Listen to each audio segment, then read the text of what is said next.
If the latest Google update has you fearing for the future of your travel blog, this video is for you. One long shared bit of blogger wisdom is the importance of focusing on search engine optimization, or SEO. And that is absolutely true.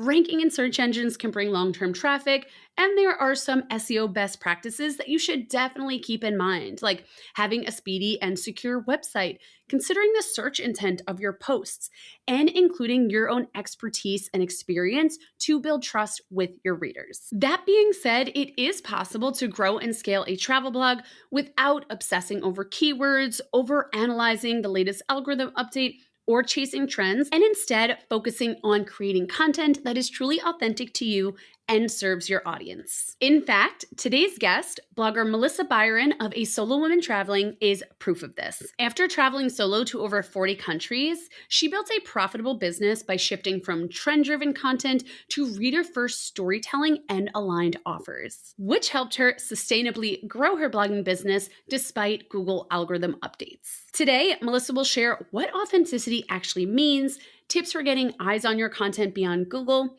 and how to properly align your content with your audience for increased profits. Melissa also taught an incredible workshop on a similar topic inside my Travel Blog Prosperity membership, which leads me to an exciting invitation waiting for you in the show notes. This April 2026, I am hosting a free-to-join open house inside Travel Blog Prosperity. This 5-day event is for travel bloggers looking to grow their traffic, email list, and income, with each day bringing a live workshop or coaching call, replays always included, and you will get access to our private Facebook group where you can ask questions and network in a safe and nurturing environment. If you've been feeling a little stuck lately, or you're just looking for some blogging clarity or community support, you won't want to miss this. To sign up, you can head to jessyonajourney.com/open-house. That link is in the video description, or you can scan the QR code on your screen. And that's not all. Also in the video description, or via a new QR code on your screen,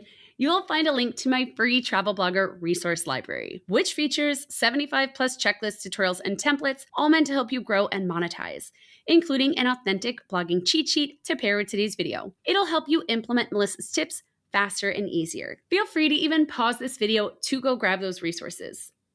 You back? Then let's dive in. Well, thank you so much for taking the time to share your tips. To start, can you share more about yourself, your business, and what made you shift from writing for algorithms to more authentic blogging? And are there any tangible benefits that came from this shift that you can share? Sure. Well, hello. Thanks for having me, Jessie. Melissa Byron of A Solo Woman Traveling. So solo female travel blog and group tour creator or curator at this point. I host small group tours. And I started my site in 2019, basically writing for kind of the way I'm writing now, but in a much better way now. I started just kind of being a resource. I wanted to be a resource for solo female travelers who wanted to find like really good restaurants and boutique hotels. That was kind of what interested me in like getting into this, but I wasn't sure how to monetize it, how to do anything. I just knew I wanted to share my tips. And so like most people, I'm spending money on hosting, I'm working on this, and like 5 people are seeing it. And I learned, okay, I gotta understand what SEO means, invested in courses, started to understand like what that meant, and then started to do kind of well, writing the way that things were being written back in like 2020, 2019. And then the HCU happens in 23, just as I'm finally getting to the point where I'm making money on this blog. I thought I understood what I was doing. And overnight, everything that I had worked on was just kind of taken away. And, I was upset about that for quite a while and pretty bitter and figuring like I should probably just walk away from this altogether. Like, what is the point? But it took that, and I'm looking back, I'm happy it did happen in a way, because it took that taking away everything for me to feel like, well, I have nothing to lose. Maybe I should take a step back and write everything a little bit differently going forward. Write it for the reader that could relate to me, that would feel like, I'm their style of traveler as well. And just started to write whatever the hell I wanted, with some structure, of course, but like really whatever I wanted, however I would want to read it if I was the one reading it. And so that's like the shift that I made, why I made the shift. And I think a lot of people will be excited to hear that, because I do think for so long it did feel a little bit like we were stuck in like a template of like, I have to do it this way, but I'm this creative and I want to share my personality a little bit more. So I think like the tips you're going to be sharing are going to be really exciting to a lot of people. And I want to talk about that word authenticity, because I think it gets thrown around a lot and it could be a bit confusing about what it actually means. So can you explain what it means in a business context and why so many bloggers misunderstand it? Well, for me, the authenticity, right, in writing form, it's like, are you writing to be liked, or are you writing in a way that is like true to you and how you feel? And if we use a destination, it's like, are you writing about Paris the way you think someone wants to hear about Paris, or are you writing about Paris the way you felt about it? Because a lot of people don't like it. I love Paris, but that's a good example of a city. It's like, are you writing about it to just get a general audience to be like, oh, wow, okay, they really were there, check. They're telling me some things, okay, check. They're including all the things, but are they being really honest about like what was overrated in Paris and like what they found their experience really was? Like, what is the reader really taking away? And the more honest you are about the things you liked, like, and the things you don't like, that's kind of the encompassing authenticity. And for me personally, like, I don't really like museums. So in my writing, I don't really include them all that much, but I do include, you know, the food sections a little bit more in detail, and the hotels, because that's why I like blogs in the first place. It was never to find out about the museum, because I'm not a museum person. So I want to write for the reader who's like, I'm going to a solo woman traveling because I know she's got great tips on where to eat, hotels, and kind of her travel style, which doesn't include a packed itinerary or like lots of, you know, touristy checkpoint destinations. Yeah, that's such a good point of like, I think a lot of bloggers got into the habit of kind of, okay, I have to include this, I have to include that. There's going to be these people and those people and families and couples, and trying to appease all these people. And as we're sort of thinking of this content, I'm curious about your planning, because part of running a blogging business is creating the content plan. And for many, this involves some type of SEO analysis. So I'm curious how you go about actually creating your content plan. So I use the word, like, the word SEO can be so confusing for those other people too that are like just getting started. Like, I love just calling it like, did you answer the question? Like, that's all it is. Am I answering the question? So when I think about writing about a destination or an experience, I'm thinking about the questions that someone has, and am I answering them? And so I will structure everything I'm going to write on a topic about answering their questions. And the plan is basically like, what is it that I would want to know? And I don't follow topical clusters either anymore, because I felt like I'm not going to write about it just to write about it, just so that it's there, if it's complete. If my reader would need it, I would write about it, and I would be inspired to write about it. So I use basically that, like, did I answer all the questions checklist? And that's kind of how I would do it. You know, as we're talking about SEO, I know when we had spoken before, you mentioned that there are many past sort of typical SEO recommendations that were frequently shared, like including every interest point in a city, or analyzing other top ranking posts to sort of influence your own content. And you had said you don't do those things anymore. So with that in mind, how do you go about creating your outlines? Like when you're actually, okay, I'm going to write about things to do in Paris or whatever it is, actually outlining that content and then deciding what to include. And then do you do any type of keyword research with that? I mean, keyword research in a way, like, because at this point, I'm kind of writing for the same stuff over and over. So it's always, if it's a travel guide, then I'm going to include the way that I would want to read it if I was to visit that city. And I structure it that way. Like, what do I care about first? Okay, it's a little intro, giving someone a little bit of a flavor of like what this guide is going to have. And I'm now trying to really make sure my personality starts in the intro, and my love for, like, you know, finding a good restaurant here and there is going to be told up front. So the reader knows that this guide's going to kind of have that flavor to it, versus just like, it's just a travel guide for solo female travelers. Like, there's a little bit more to it.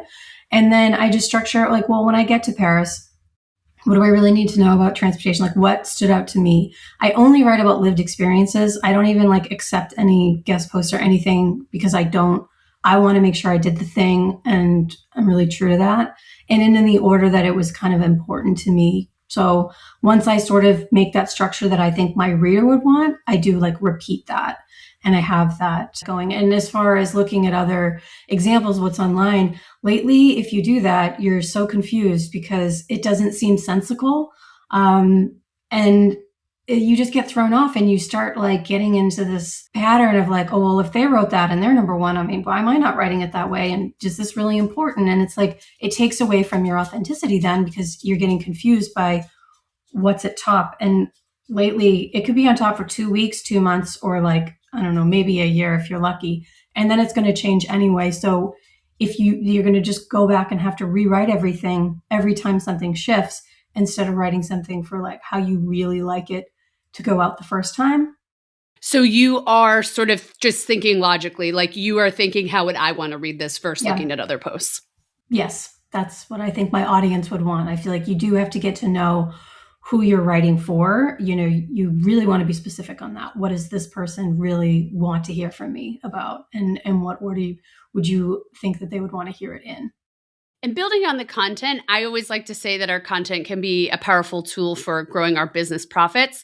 How do you go about monetizing your content, and how do you balance promotions with staying authentic? Mm-hmm.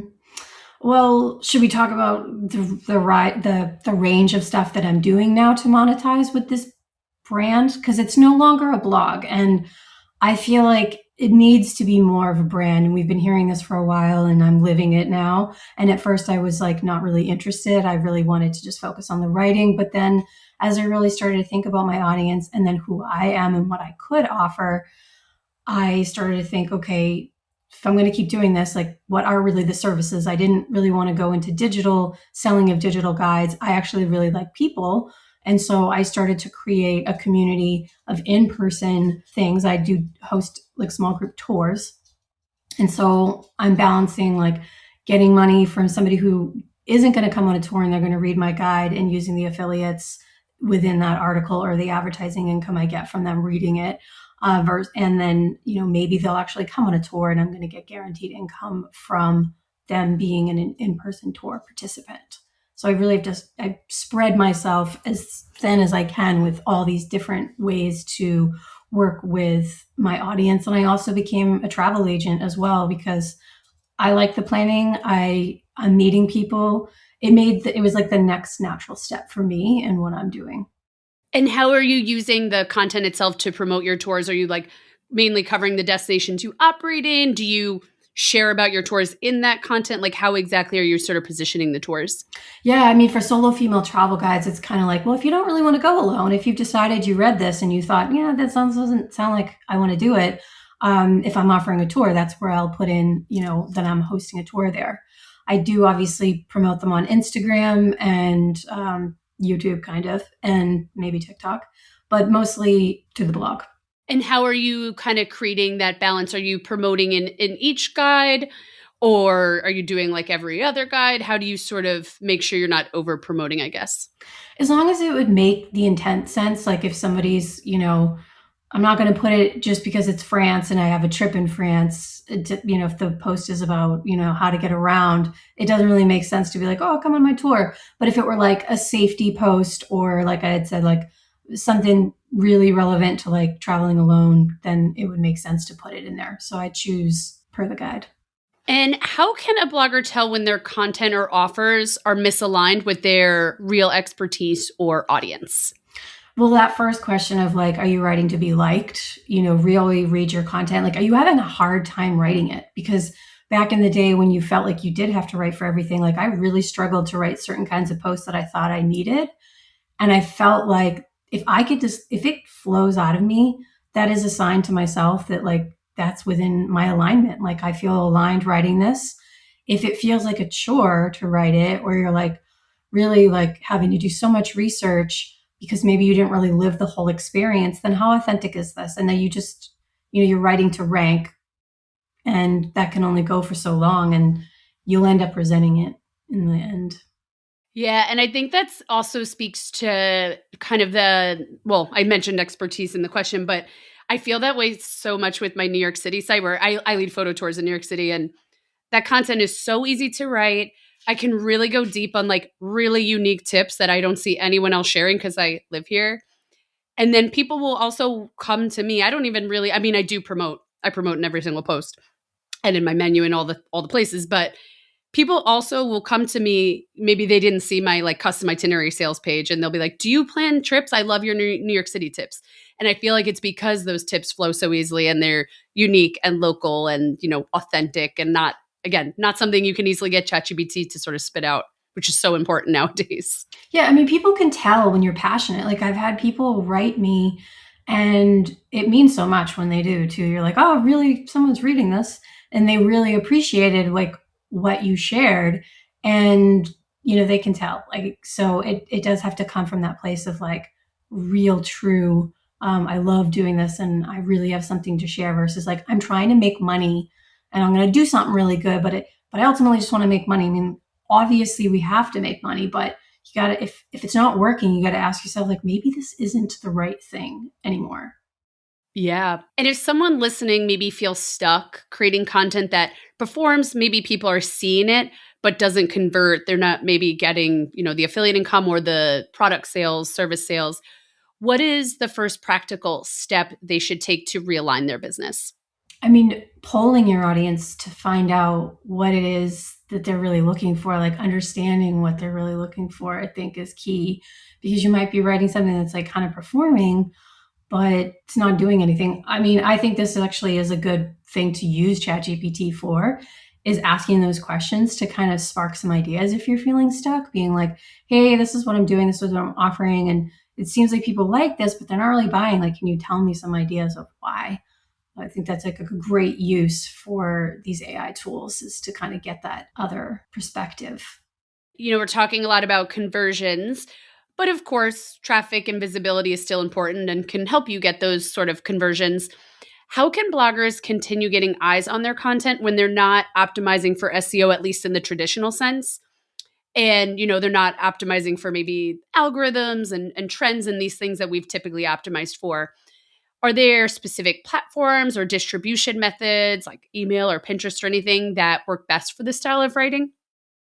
Well, I think, if you're looking to reach other audiences, ask yourself, what do you really love doing? If it's making video content, right? Like, where could you be sharing your opinions? Is it getting in Reddit and talking about it? Like, I guess depending on what it is that you're trying to, um, share, you'll have to, from there, I guess, go to the platform that it's going to be the best received.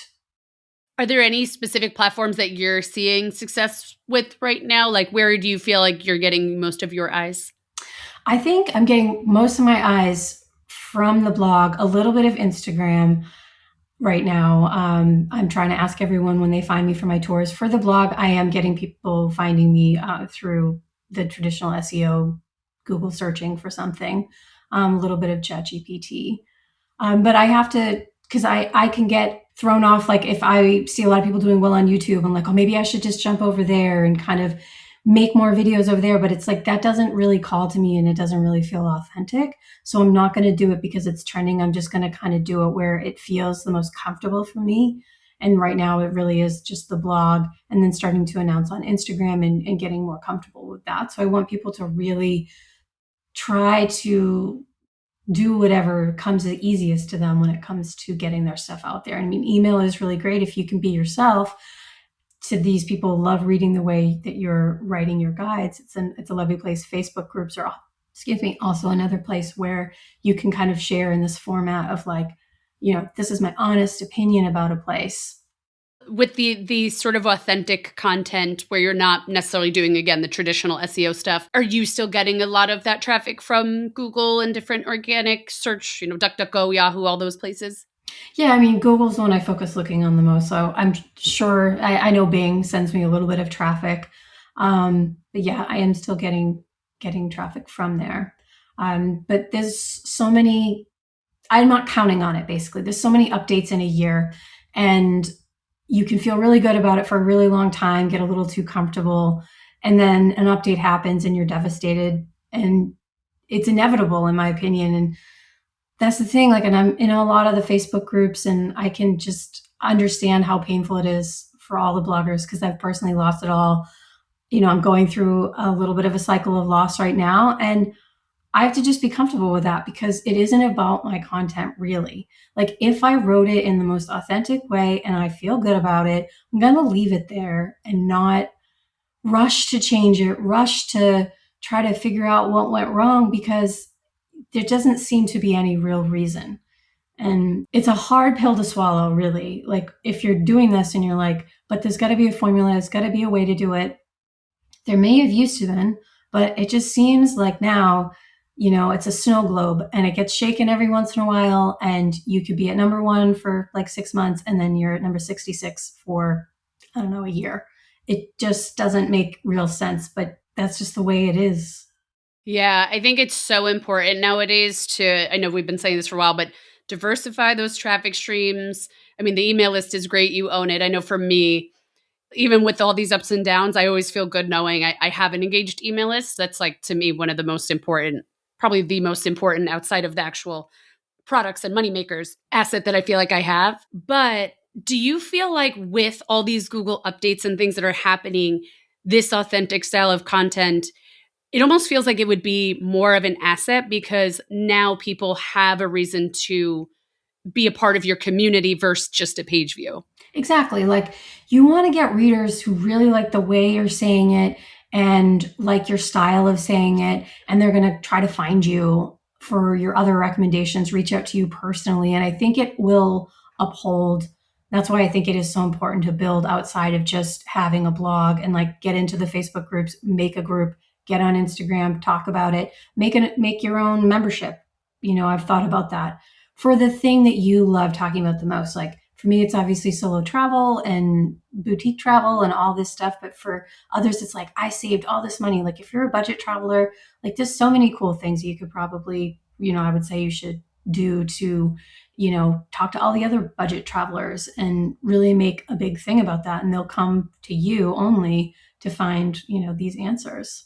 I'm actually curious because we're talking about this authentic content, and I can imagine someone's reading your post and they're really connecting with you and they're like, okay, I want to like follow her. I want to be a part of this. If you are not, like some posts might have that call to action to book a tour with you. Do you have any other types of call to actions that you're putting in your content regularly, like an email list join or a Facebook group join or anything like that, so people can become actually a part of your community? Yeah, I always have in any solo travel post, it's join the community and it's the solo female travel Facebook group. Sign up for my future coming solo women traveling society membership, and then the small group tour. So I always have those, but in posts that have nothing to do with solo travel, I always have contact me for more questions. And it always blows my mind when people do, because I'm like, oh, they read it and they read it to the end. Because I do typically put that in the end when I'm like wrapping it up and saying like, if I haven't answered any of your questions or you just literally just want to like get some confirmations about things, contact me. And I want to hear from them. If you don't want to hear from people, like don't do it. Like don't do these things because I'm saying that that's been what's like working for me, because then that wouldn't be authentic. Right? If you're doing it because you're like, oh, that must be a strategy, I must try them all. But like, I actually really want to hear from people and I want to help them. And that's why I would do a membership, because I like people. And group tours too. Like, don't do tours if you don't like people. If you can't problem solve, this is not for you. I teach like a workshop for small group tours. And the first thing I tell everyone is like, just because you can make money doesn't mean that that's why you should be doing this. Or, don't even attempt it if you're not a people person. Or if stressful situations, like if you can't handle them while traveling, because it's inevitable that it'll happen. Going to memberships, I know, well, by the time this comes out, Melissa will have already taught her workshop, Inside Travel Blog Prosperity. But as someone who runs a membership, I can say I also like people and I love being on like the workshops and the coaching calls with everyone. And I get a lot of joy from it. But I know people who have tried to run memberships and they're like, oh my gosh, that was so much more work and time invested than I, could have expected or wanted to do. So with all these things, I think that also speaks to like, listen to these podcast episodes and learn from people and get insights into the strategies, but also then make them your own. Like I love seeing how people do things and being like, okay, that's such a good template to work with, but then I would infuse my personality or my skills or my love of XYZ and change it in this way to really make it my own. Yeah, get inspired and take it, that next level with your own flavor. Yeah. Yeah. And it's a fun way to get creative. Now, I'm curious for maybe a blogger who has hundreds of SEO heavy posts. We all look at our content updates that we have to do and we're like, oh my gosh. But would you recommend that they go back and edit them for authenticity, or should they kind of start fresh with this new philosophy and apply it moving forward? I think it really depends on the post itself and the topic. Like, I have posts on my blog that are just awful and I want no one to find them. And I'm not going to bother. I'm not going to waste my time updating them right now because it's not really an area of focus for me. I just would say pick a few areas of focus, like if it's a country or a style of something that you're talking about, and the ones that you're like, these were my favorite pieces. Let me go reread these and see what can be done, if anything, about them. And then maybe there are some posts you have that you're like, well, this used to rank. It's not ranking right now. I'm going through this with one post. I'm like, I reread it. I'm like, it's perfect. If Google doesn't like it, it'll like it again someday. I'm not going to rewrite it for the sake of rewriting it to try to sound more authentic. It's already written with authenticity. So that's one reason I love email. And I think, this could really be for any platform that you're being super active on. But even if I write something, I put my heart into it, and maybe Google hasn't, didn't push it to the top like I wanted it to, I still know that if I send it to my email list, people are going to click over. I do find email has very good clicks. And I know a lot of people feel that way. So for anyone who still hasn't grown an email list, I do think it is like a good place to put your energy. You own it. You don't have to battle all these algorithms. But it's a nice feeling of knowing, like, I'm really proud of this piece of content I created. And even if the Google gods don't love it, my email list, I'm going to put it in a newsletter and people will click it and read it. So definitely utilize those other platforms that you're being active on, whether it's email, Pinterest, whatever.